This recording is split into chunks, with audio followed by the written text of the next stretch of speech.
आज insurance industry में हर agent, हर leader, हर manager को अपने ब्रांच ऑफिस में काम करने में कितनी भी तकलीफ हो, कितनी भी परेशानियां हो रही हो ना, उसको चुप करा दिया जाता है। जी हाँ, बिलीव मी, इंश्योरेंस इंडस्ट्री में इतने एजेंट्स, इतने लीडर्स, इतने मैनेजर्स के मुझे फोन आ रहे हैं, इतने ज्यादा वो कंप्लेंट कर रहे हैं अपने कंपनीज के बारे में जिसकी कोई लिमिट ही नहीं है। और बिलीव मी, उनके जो कंप्लेंट्स है ना, वो सुन के कई बार मुझे भी ये लगता है कि यार ऐसा भी कभी कोई कंपनी कर सकती है। लेकिन इसके बारे में जब भी कोई लीडर या मैनेजर कंप्लेंट करने के बारे में सोचता है ना, तो वो उसको अलाउड ही नहीं होता। जी हाँ, you are not allowed to complain, you are not allowed to take up matter to senior management. आप अपनी कंप्लेंट एचआर को भी नहीं कर सकते, और मान लो अगर गलती से कर भी ली ना, तो आपको धमकियां मिलनी शुरू हो जाती है। यहां तक कि आप अपना जो दर्द है ना, वो अपने कलीग्स के साथ भी डिस्कस नहीं कर सकते। कई वर्क प्लेस पे, कई ब्रांचेस में मैनेजर्स को इतना ज्यादा डरा के रखा हुआ है। लेकिन क्या आपने कभी ये सोचा है कि इंश्योरेंस कंपनीज अपने मैनेजर की कंप्लेंट सुनने में इतनी ज्यादा क्यों डर रही है? अपने ही एम्प्लॉइज के ग्रीवेंसेस क्यों नहीं सॉल्व कर रही है? या अपनी ही कंपनी में ऐसा क्यों कल्चर क्रिएट कर रहे हैं कि कंप्लेन करना एक बहुत बड़ा पाप है? इसी के बारे में आज इस वीडियो में हम डिस्कस करने वाले हैं कि कौन कौन सी तकलीफें एक एजेंट, लीडर या मैनेजर को इंश्योरेंस कंपनी में एक ब्रांच में काम करते वक्त होती है, और उन तकलीफों में से बाहर निकलने का सोल्यूशन क्या है। हाय, मेरा नाम है रवि और इस चैनल पे मैं ऐसे कई सारे वीडियोस को अपलोड करता हूं जिनमें बेहतरीन स्ट्रैटेजीज, टिप्स और ट्रिक्स होते हैं जिनकी मदद से आप इंश्योरेंस इंडस्ट्री में ग्रो कर पाओ, और कई बार ऐसे सीरियस टॉपिक्स के बारे में भी बात करते हैं। तो अगर आपने अभी तक इस चैनल को सब्सक्राइब नहीं किया है तो प्लीज सब्सक्राइब कर लीजिए और उस बेल आइकन को भी दबाना मत भूलिएगा। तो हम बात कर रहे थे कंप्लेंट्स के बारे में जो एजेंट्स, लीडर्स और मैनेजर्स इंश्योरेंस इंडस्ट्री में अपनी ही कंपनीज को सुनाना चाहते हैं,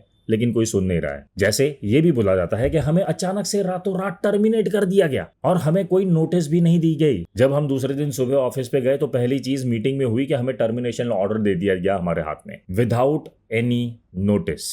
और ये कंप्लेंट्स तो है ना एजेंट्स, लीडर्स और मैनेजर्स की तरफ से आई हुई है, लेकिन यही सेम कंप्लेंट ऐसे भी कई लोगों के पास से आई हुई है जो सीनियर मैनेजमेंट में काम करते हैं। जी हाँ, even zonal heads, area heads, इस लेवल पे काम करने वाले बंदों ने भी सेम कंप्लेंट की हुई है। फिर मेंटल हरेसमेंट की बहुत ज्यादा कंप्लेंट्स आ रही है। इंश्योरेंस इंडस्ट्री में हर एजेंट, लीडर और मैनेजर ये बोलता है कि हमारे बॉस जो है ना, हमें मेंटली हरास कर रहे हैं, हमें परेशान करके रख दिया है। हर मिनट, हर सेकंड पे फोन करके पूछते हैं कि भाई कहाँ है तू, कितने कॉल हुए, कितने क्लोज करने वाला है। सुबह तो बोल के गया था कि कम से कम 3 पॉलिसीज लेके आऊंगा, अब तक क्या हुआ? अरे भाई, अभी तो ऑफिस में से मैं बाहर निकला हूं, 1 घंटा भी नहीं हुआ, अचानक फोन आ गया आपका। और इस तरह से प्रेशर पे प्रेशर डालना शुरू कर दिया है उन्होंने। इंश्योरेंस इंडस्ट्री में बिलीव मी ऐसे हजारों, लाखों केसेस है जहां पे मैनेजर्स डिप्रेशन में गए हुए हैं। जी हाँ, जहां पर मैनेजर्स रेगुलरली ब्लड प्रेशर की गोलियां ले रहे हैं, डायबिटीज की गोलियां ले रहे हैं, यहां तक कि स्ट्रेस रिडक्शन पिल्स भी ले रहे हैं। और ये सारी चीजें हो रही है ब्रांच ऑफिस के बैड कल्चर की वजह से।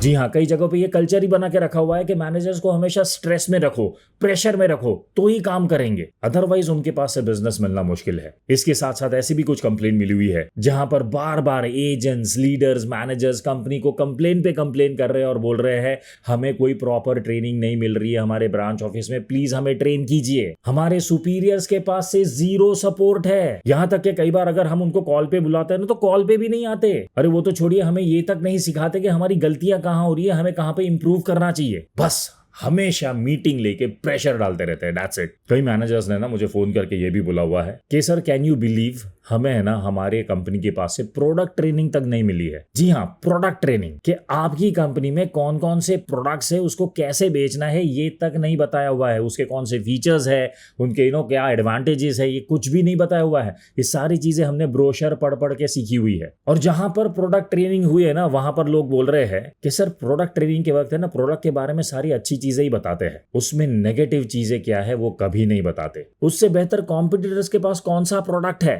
जिसकी वजह से शायद हमें कॉल में तकलीफ हो सकती है, और उसको एनकाउंटर कैसे करना है ये कुछ भी नहीं बताते हमें। और ऐसी कंप्लेंट्स पे कंप्लेंट्स लगातार चलती ही जा रही है। लेकिन आज तक इसका सॉल्यूशन क्या हुआ? जीरो। तो सॉल्यूशन तो चाहिए ना। अब मैनेजर्स क्या कर रहे हैं, एजेंट्स और लीडर्स क्या कर रहे हैं, अपने से ही कुछ सॉल्यूशंस ढूंढ रहे हैं, राइट? क्योंकि कंपनी के पास से, सुपीरियर्स के पास से, ब्रांच ऑफिसर्स के पास से कोई सपोर्ट नहीं मिल रहा है।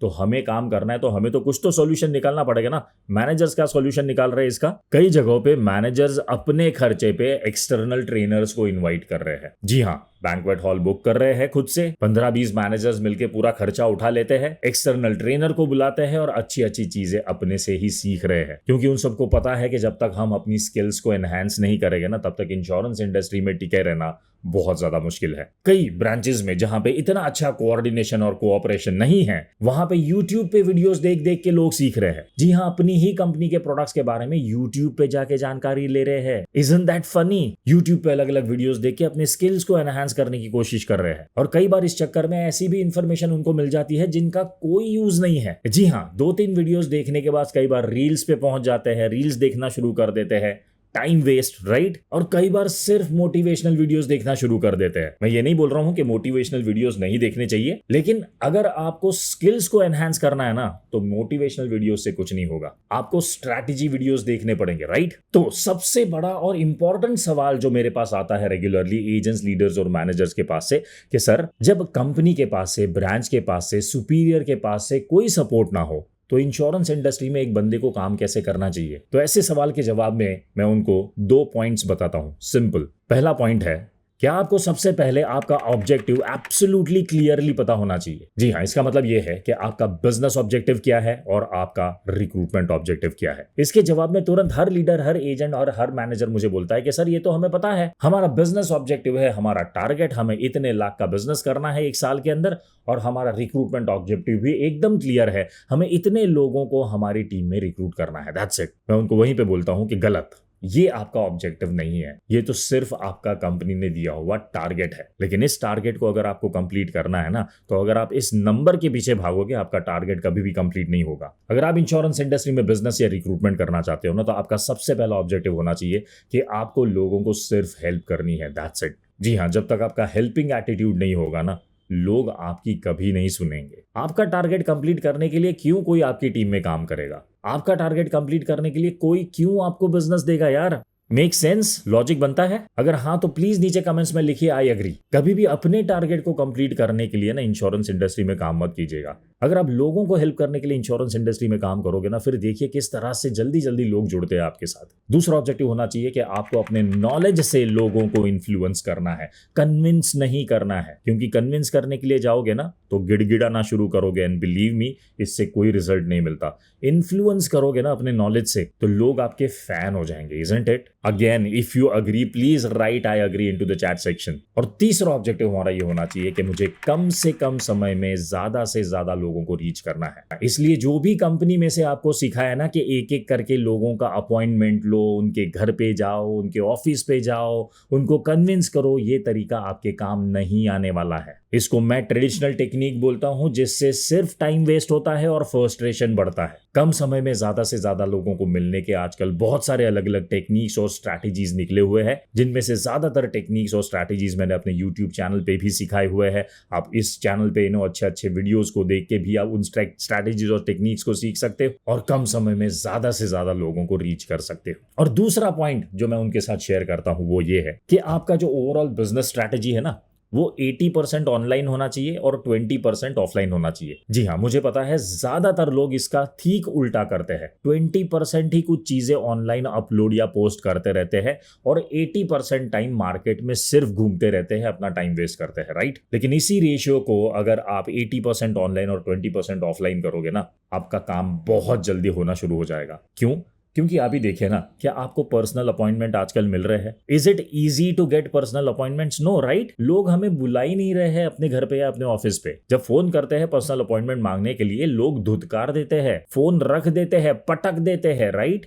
यही हो रहा है अपने ब्रांच ऑफिसेस में हमारे साथ, जब हम कॉल करने के लिए बैठते हैं अपॉइंटमेंट लेने के लिए। लेकिन उसी जगह पे अगर आप उनको ऑनलाइन कनेक्ट करने का ट्राई करोगे ना, लोग जल्दी रेडी हो जाते हैं। लेकिन ये करना कैसे है? आज तक जो भी ऑफलाइन स्ट्रैटेजीज में हम घुसे पड़े हुए थे, वही चीजें सीखी है और कुछ आता ही नहीं है सर। तो ऑनलाइन है ना, ये नई चीज है हमारे लिए। ऑनलाइन इतना ज्यादा काम करना आता नहीं है हमें। ऑनलाइन ज्यादा से ज्यादा लोगों को कैसे मिलूं मैं, कैसे उनको इन्फ्लुएंस करूं, ये नहीं पता है। उसके लिए क्या करूं? सिंपल है, हर संडे को ना मैं एक फ्री वेबिनार लेता हूं, जिसमें ऐसी ही कई सारी ऑनलाइन स्ट्रैटेजीज सिखाता हूं। बस उन वेबिनार्स को अटेंड कीजिए, आप आराम से ऑनलाइन स्ट्रैटेजीज सीख जाओगे। बाय द वे, इस संडे को भी एक फ्री वेबिनार कर रहा हूं मैं, जिसका लिंक मैंने नीचे डिस्क्रिप्शन में दे दिया है। अगर आपको उसको ज्वाइन करना है, सिर्फ उस लिंक पे क्लिक कीजिए, अपने आप को रजिस्टर कीजिए और इस संडे को भी जो मैं वेबिनार लेने वाला हूं उसको जरूर ज्वाइन कीजिए। मेरे फ्री वेबिनार्स में ज्यादातर मैं सोशल मीडिया मार्केटिंग स्ट्रैटेजी सिखाता हूं और आर्टिफिशियल इंटेलिजेंस भी सिखाता हूं कि इन चीजों को, इन टूल्स को किस तरह से इंश्योरेंस इंडस्ट्री के हिसाब से यूज करना चाहिए हमें,